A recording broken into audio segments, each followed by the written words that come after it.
예수님께서는 마태복음 5장 20절에 내가 너희에게 이르노니 너희 의가 서기관과 바리새인보다 더 낫지 못하면 결단코 천국에 들어가지 못하리라 라고 말씀하셨습니다. 그리고 마태복음 5장 21절 48절에 더 나은 의가 다른 사람들과의 윤리적 관계에서 어떻게 나타나야 하는지를 6개의 초월 명제를 통해서 가르치셨습니다. 그리고 마태복음 6장 1절부터 18절에 더 나은 의가 하나님과의 영적 관계에서 어떻게 나타나야 하는지를 가르치실 것입니다. 예수님께서는 구제, 기도, 금식이라는 경건의 3대 요소들에 대해서 말씀하실 것입니다. 6장 1절은 이 3가지 구체적인 경건의 영역들 배후에 있는 일반적 원리를 선언합니다. 예수께서는 2절에 구제할 때, 5절에 기도할 때, 16절에 금식할 때 라고 추정하신 것은 구제와 기도와 금식은 예외 없이 모든 그리스도인들에게 마땅히 있어야 할 경건의 행위라는 것을 예수님께서 말씀하신 것입니다. 이 당연한 것들이 성도님들께 있으십니까? 구제는 이웃을 향해서 창을 여는 경건이며 기도는 하늘을 향해 창을 여는 경건이며 금식은 자신을 향해 창을 여는 경건입니다. 이 3가지 창이 활짝 열려야 하는 것입니다. 물질에 대한 이기심을 이길 때 구제할 수 있고 영혼에 대한 이기심을 이길 수 있을 때 기도할 수 있으며 육체의 이기심을 이길 때 금식할 수 있는 것입니다. 예수께서는 6장 2절부터 4절까지 구제에 관하여 6장 5절부터 8절까지 기도에 관하여 6장 16절부터 18절에 금식에 관하여 가르치십니다. 그리고 6장 9절부터 15절은 유대인의 과시적 기도와 이방인의 장황한 기도와 대조가 되는 가장 위대한 기도인 주기도문이 그 내용 가운데 삽입되어 있는 것입니다. 6장 1절은 사람에게 보이려고 그들 앞에서 너희 의를 행하지 않도록 주의하라. 그리하지 아니하면 하늘에 계신 너희 아버지께 상을 받지 못하니라. 경건의 일반적 원리에 대해서 선언하십니다. 그런데 마태복음 5장 16절을 보시면 이같이 너희 빛이 사람 앞에 비치게 하여 그들로 너희 착한 행실을 보고 하늘에 계신 너희 아버지께 영광을 돌리게 하라. 모순되는 것처럼 들리지 않습니까? 5장 16절은 너희 착한 행실을 보이라고 하시고 6장 1절은 보이려고 하지 말라고 하시고 계신 것입니다. 불과 몇 절 상관에 조화시키기 어려운 2가지 명령이 지금 있다는 것이죠. A.B. 브루스라는 성경학자는 이렇게 탁월하게 설명합니다. 숨기고 싶은 유혹을 받을 때 보여주어야 하며 보여주고 싶은 유혹을 받을 때 숨겨야 한다. 윤리적 선행은 공개하여 하나님께 영광을 돌려야 하며 종교적 경건은 가려서 하나님께 영광을 돌리라는 것이 우리 주님의 가르침입니다. 여기서 우리가 매우 주의해야 될 것이 있는데 예수님께서는 공개적 행위 자체를 금지하는 것이 아니라는 것입니다. 예수께서 금지하신 것은 인정을 받기 위해 공개적으로 행하는 것을 금지하신 것입니다. 언제나 우리의 행위는 사람의 갈채가 아니라 오직 하나님의 영광에 집중되어야 한다는 것입니다. 2절은 예수께서 과시적 구제에 대한 금지의 말씀입니다. 그러므로 구제할 때 외식하는 자가 사람에게서 영광을 받으려고 회당과 거리에서 하는 것 같이 너희 앞에 나팔을 불지 말라. 진실로 너희에게 이르노니 그들은 자기 상을 이미 받았느니라. 구제라는 단어가 엘레에모스네라는 단어입니다. 구제라는 단어의 뜻은 긍휼히 여기는 관대함을 나타내는 것입니다. 그런데 주님께서는 관대함으로는 충분하지 않다. 주님은 마음의 동기까지도 보시는 하나님이신 것을 믿습니다. 그래서 주님께서는 살인하지 말라라고 가르치실 때 살욕도 살인이며 음욕도 간음이라고 저 너머의 윤리, 하늘의 윤리를 가르치신 것입니다. 구제에 있어서도 사람의 칭찬에 대한 유치한 갈망이 우리 가운데 있을 수 있다는 것을 예수께서 경고하신 것입니다. 잘못된 동기로 옳은 일을 할 수 있다는 것을 경계하실 수 있는 영적 민감함을 갖는 우리 모두가 될 수 있게 되기를 간절히 소망합니다. 외식하는 자, 히포크리테스, 히라보로 히포크리테스입니다. 히포크라이시라는 영어가 여기서 파생한 건데요. 히랍의 연극에서 가면을 뒤집어 쓰고 연기하는 배우가 외식하는 자입니다. 모든 관객들이 배우가 연기하는 걸 알아요. 그런데 종교적 위선자들의 문제는 연기하는 줄 몰라요. 그들은 속여요. 그들의 속아요.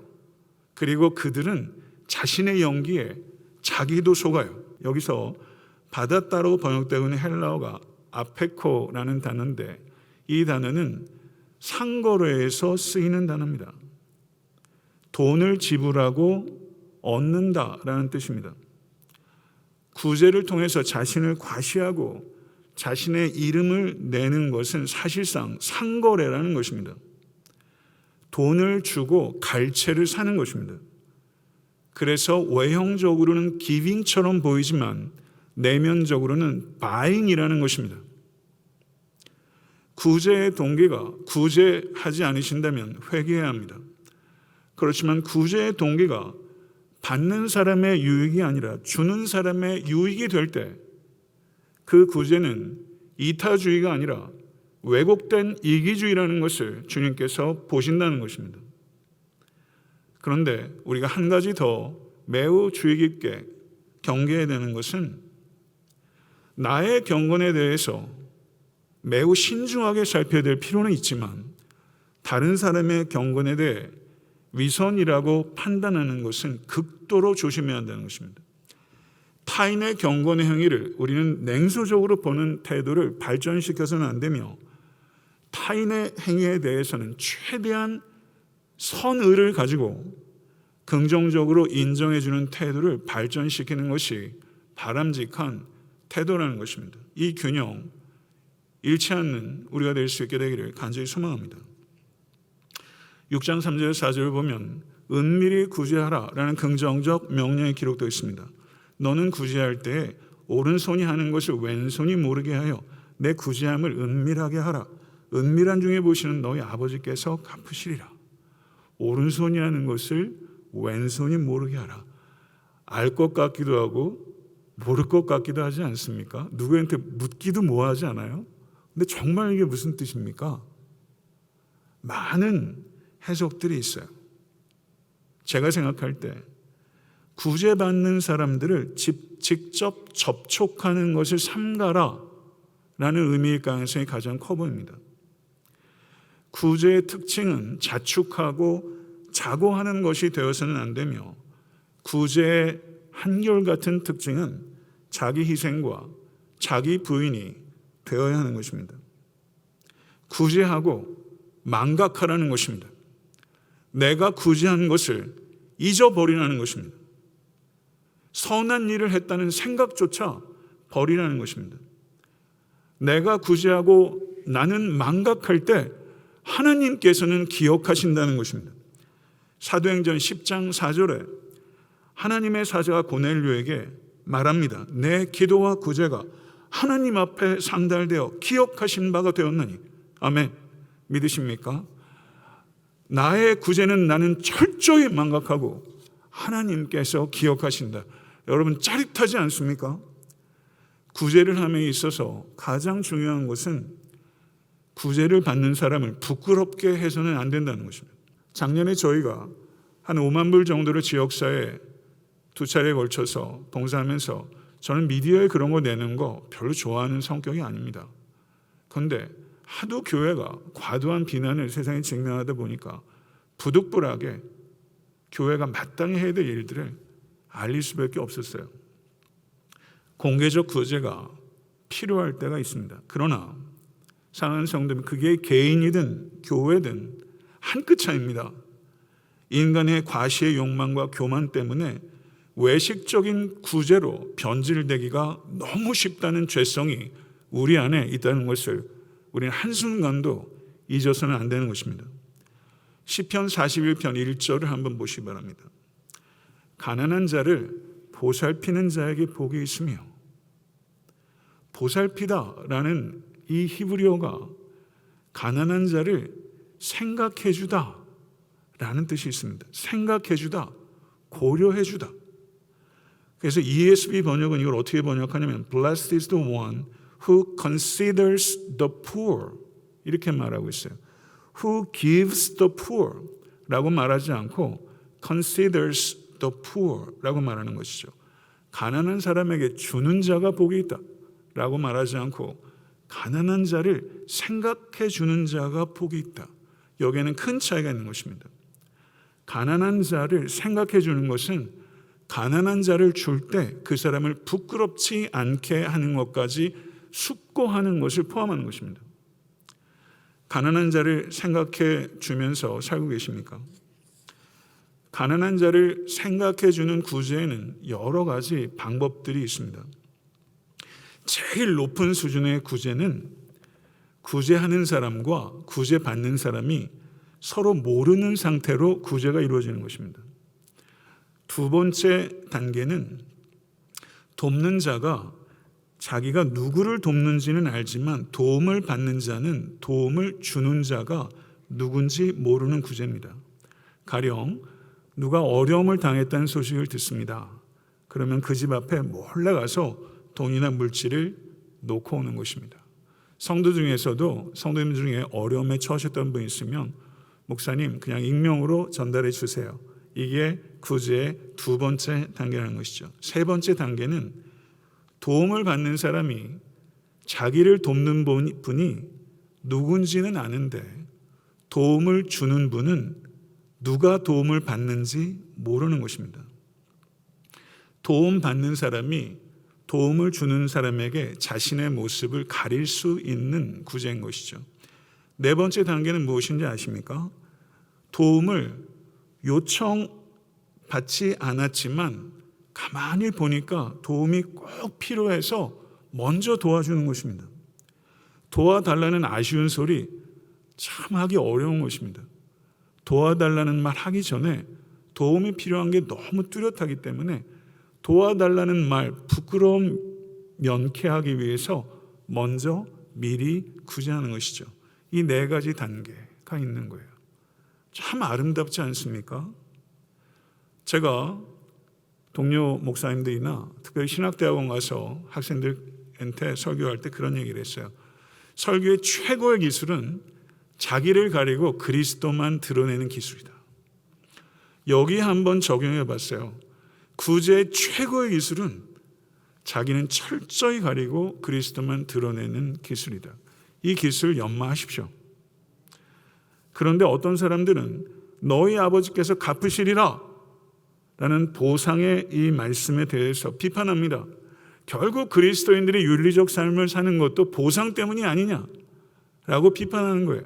가만히 생각해 보면 일리가 있는 것 같아요. 결국 보상 때문 아니냐. 이것에 대해서 20세기 최고의 기독교 변증가인 C.S. 루이스, 그의 책 제목도 멋져요. 영광의 무게. 정말 문학가답지 않습니까? 영광의 무게. 그 책에서 C.S. 루이스는 이 보상에 대한 문제를 이렇게 지혜롭게 설명합니다. 경청하셔야 됩니다. 잘 이해해 보세요. 멋집니다. 돈은 사랑에 따라 오는 자연스러운 보상이 아닙니다. 어떤 사람이 상대의 돈을 보고 결혼한다면 우리는 그를 보상의 눈먼 사람이라고 불러 마땅합니다. 역으로 결혼은 진정한 사랑에 주어지는 합당한 보상입니다. 그러한 이유로 누가 결혼을 열망한다고 해서 그가 보상에 눈이 멀었다고 이야기하지 않습니다. 그리스 시를 즐길 수 있게 되는 것은 분명히 그리스어 공부에 대한 합당한 보상입니다. 그리스어를 공부하는 그 지루하고 따분한 일을 계속할 때 슬금슬금 재미있어지더니 어느새 시간이 가는 줄도 모르고 책장을 넘기고 있는 것이죠. 그것이 보상입니다. 적절한 보상은 단순히 어떤 행동에 첨부되는 것이 아니라 완성된 그 활동 자체입니다. 실은 어떤 것을 그토록 열망하는 것 자체가 이미 예비적 보상입니다. 철학적이고 매우 신학적이고 그리고 문학적인 이야기예요. 곱씹어야 할 말입니다. 그렇다면 이 C.S. 루이스가 이해한 이 보상에 대한 이해를 은밀한 중에 보시는 하나님 아버지께서 주시는 보상에 적용한다면 어떻게 할 수 있을까요? 가난한 사람을 구제할 때 참된 사랑이 원하는 보상은 단 한 가지입니다. 가난한 사람의 가난이 경감되는 것입니다. 내가 준 선물로 인해 굶주린 사람이 먹고 헐벗은 사람이 입고 병든 사람이 낫고 억눌린 사람이 자유케 되고 잃어버린 사람이 되찾을 수 있을 때 선물을 주는 사람은 만족합니다. 그 외의 것은 없어도 됩니다. 그것 자체가 보상이 되는 것입니다. 주 예수께서 친히 말씀하신 바 주는 것이 받는 것보다 복이 있다 하심을 기억하여야 할지니라. 그러므로 우리는 주님께서 우리에게 말씀하신 이 보상에 대해서 떳떳해지십시오. 이거는 경박한 이야기가 아니라 고상한 이야기이기 때문입니다. 셰익스피어의 베니스의 상인을 보면 세상 피도 눈물도 없는 인정머리 없는 사람이 유대인으로 묘사되고 있어요. 그런데 실제 유대인들은 대단히 구제에 힘쓰는 사람들입니다. 성경 시대에도 그랬어요. 문제는 유대인들이 구제를 안 하는 것이 문제가 아니라 그들의 구제가 갈채를 받기 위한 것이라는 데 문제가 있는 거예요. 성도 여러분, 유대 회당에는 두 종류의 구제 행위가 있었어요. 유대인들은 매주 금요일 아침이면 회당의 구호금 접수인이 시장과 가정을 두루다니면서 구호금과 구호 물품을 거두어서 그 모아진 것을 당일에 나눕니다. 쿠파라는 구호의 방법이 있었는데 이것은 지속적인 구제가 필요한 고아와 과부들을 일주일에 14끼의 음식을 주는 것입니다. 일주일에 14끼, 하루에 2끼씩을 회당이 책임져 주는 것입니다. 이만큼 하는 교회 있습니까? 탕후이라는 구제는 긴급하게 구호가 필요할 때 가난한 사람들의 집집을 방문해서 구호금이나 구제품을 전달하는 것이죠.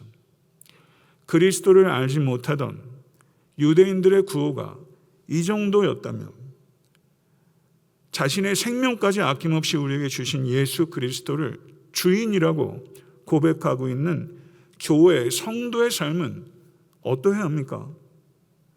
초대교회 성도들은 어떠합니까? 우리는 왜 11조가 드려야 되느냐 말아야 되느냐 그걸 논란이라고 하고 있냐고요. 초대교회 성도들은 너무 적게 가졌지만 너무 많이 드렸습니다. 현대교회 성도들은 너무 많이 가졌지만 너무 적게 나눕니다. 성도 여러분, 그리스도인들은 이 세상의 가난에 대해서 막중한 책임을 가지고 있는 것입니다.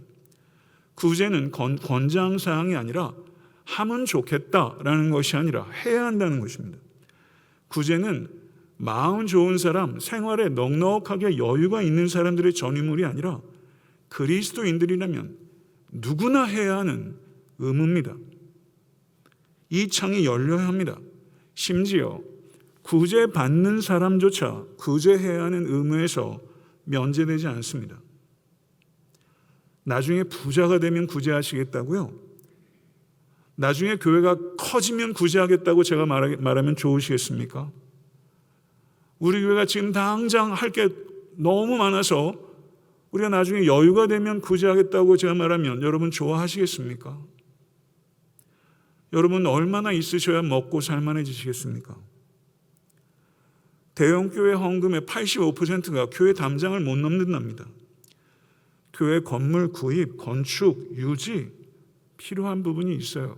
각종 사례, 각종 교회 안에 머무는 여러 사역들. 어떤 신학자는 뼈 아프게 지적합니다. 교회의 횡령하는 교회가 너무 많습니다. 올 한 해 지출 예산을 제가 어저께 다시 한번 퍼센테이지 계산해 봤어요. 170만 불 중에 국내 선교가 18,400불, 해외 선교에 34만 1,500불, 아마 아틀란타에서 이만큼 하는 게 없을 수도 있습니다. 전도에 28,900불, 구제에 13만 5천 불, 교단에 4만 불을 지원합니다. 교회 전체 지출 예산의 33%가 담장을 넘어갑니다. 이것밖에 안 됐나? 어제 조금 고민이 생겼어요. 이게 우리의 실력입니다. 그러나 올해 예산 지출은 이렇게 짜여졌지만 해야 하는 일이 발생하고 할 수 있는 일이 있어지고, 그리고 리더십 간에 기도하면서 공감대가 형성이 되면 우리는 계획을 상회해서 교회 담장으로 우리의 마음과 물질을, 기도를 보낼 것입니다. 우리 교회의 핵심 가치는 버겁도록 구제하는 교회입니다. 이번에 제 아내와 코로나 확진이 되고 저희 부모님도 연로하신 분이 확진이 돼서 부모님 가서 뵐 수도 없고 쉬운 시간이 아니었습니다. 그런데 이것이 얼마나 은혜인지 저는 또 감사합니다.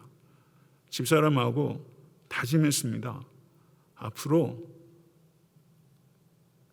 버겁도록 헌신하자고 다짐했습니다. 많이 회개했습니다. 성도님들을 위해 진짜 중심으로 기도하자고 같이 다짐했습니다. 사무총회에 말씀드린 대로 교회가 선교센터 겸 교육관, 그리고 선교관을 건축하려고 지금 다각도로 기도하고 알아보고 있습니다. 저는 일 중심적인 사람 아니라는 것 잘 아실 것입니다. 저는 억지로 일하지 않습니다.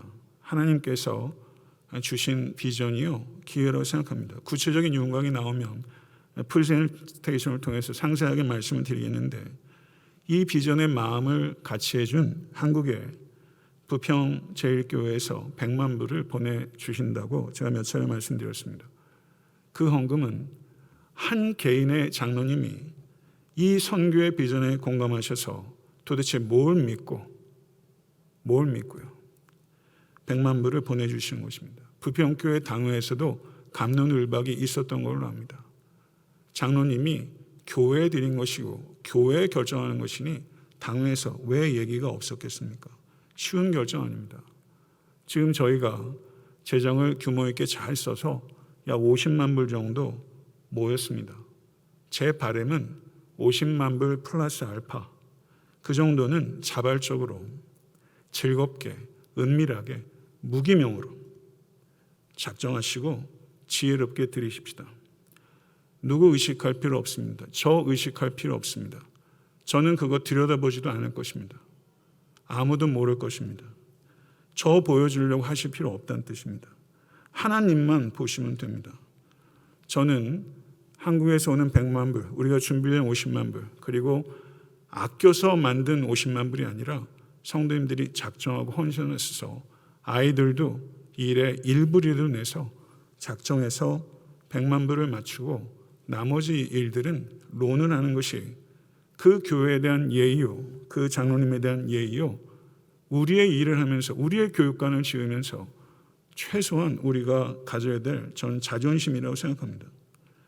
이렇게 된다면 우리 교회는 전혀 이 공사 중에도 공사 후에도 아무것도 위축됨 없이 활발하게 교육과 구제와 선교를 이전보다도 왕성하게 할 것이며, 우리는 사탄의 진을 무너뜨리는 일에 쓰임받는 교회가 될 것이라고 확신합니다. 이 어둡고 악한 시대에 우리 아이들 영혼 하나하나가 하나의 나라처럼 여기고 선교지라 여기고 교사와 사역자된 선교사라는 생각을 가지고 아이에게 복음을 전할 것이며, 우리 아이들이 선교적 삶을 살아갈 수 있도록 힘을 다할 것입니다.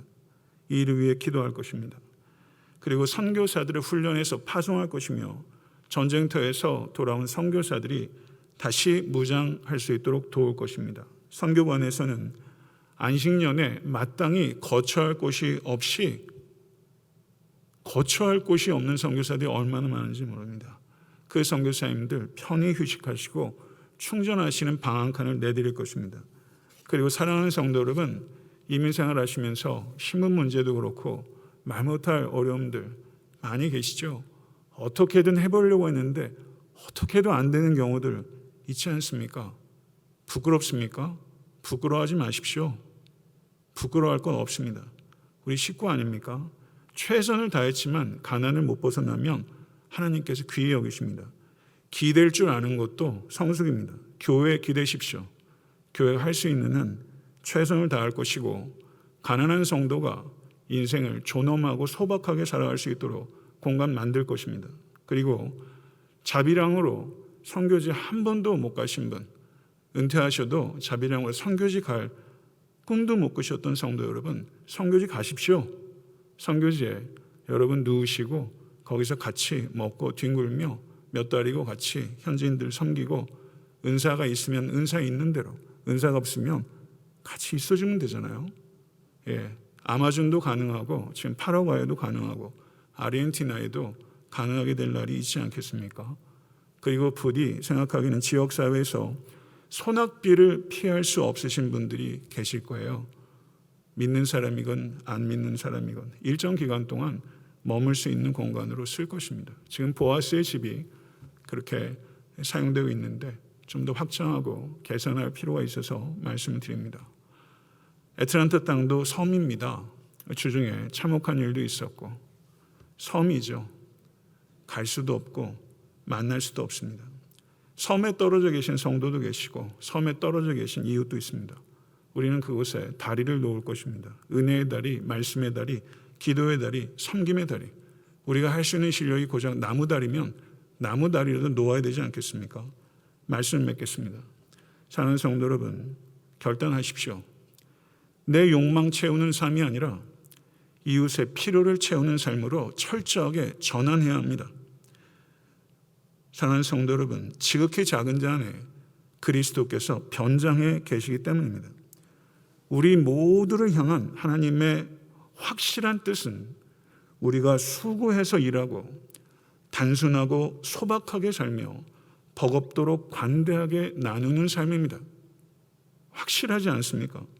부디 앞으로의 삶 더 소유하기 위해서가 아니라 더 함께하기 위해 시간을 드리고 더 나누기 위해 물질을 드리십시오. 애타한테 섬기는 교회를 영적 음식인 복음을 우선적으로, 육적 음식을 필수적으로 나누는 공동체로 세워가십시다. 진심으로 사랑하는 성도 여러분, 은밀하고 버겁게 나누는 축복. 저를 한번 따라해 보시겠어요? 은밀하고 버겁게 나누는 축복. 은밀하고 버겁게 나누는 축복이 인생 최고의 짐입니다. 이 맛 꼭 보십시오. 아멘. 기도하겠습니다.